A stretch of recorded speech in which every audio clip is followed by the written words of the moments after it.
100 rupees, सबके पास 100 रुपये हैं एंड अकॉर्डिंगली एक दूसरे को पैसा ट्रांसफ़र कर रहे हैं. We will have to see this that which one of this statement is correct.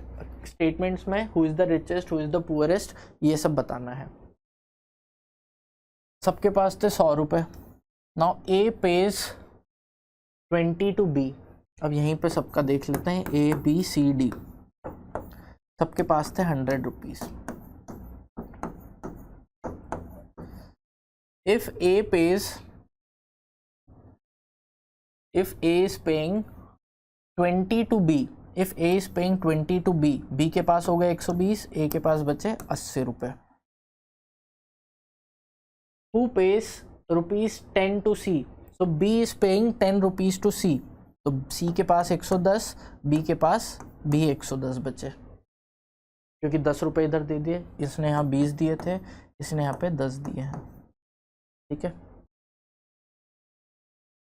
In this context which of the following statement is not correct? कौन सा इनमें से सही नहीं है? नॉट करेक्ट पूछा है. तो सी इज द रिचेस्ट. रिचेस्ट देखो, इसके पास भी 110 है, इसके पास भी 110 है, तो ये तो रिचेस्ट है, मान सकते हैं. इसके पास 80 है, इसके पास 100 है. डी इज द पुअरेस्ट, नहीं, डी इज द पुअरेस्ट हमसे यहाँ पे बोला है. Which of the following is, sorry I have missed this, इसको भी करना है पहले. So we cannot directly abhi start answering, we are left with this also. So who gets, so C gets 30 from D, so C is also getting 30 from D. So if C gets 30 from here, that means C is having 140 and D is left with, यहाँ से 30 हटाए तो D is left with 70. So final payments are 80, 110, 140 and 70. So these, they are left with this.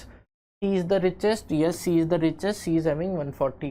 D is the poorest, yes, D is having 70. So this is also correct.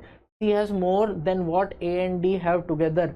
A and D together have 80 plus 70, 150, but C is having only 140. So this is incorrect. B is richer than D, yes, B is definitely richer.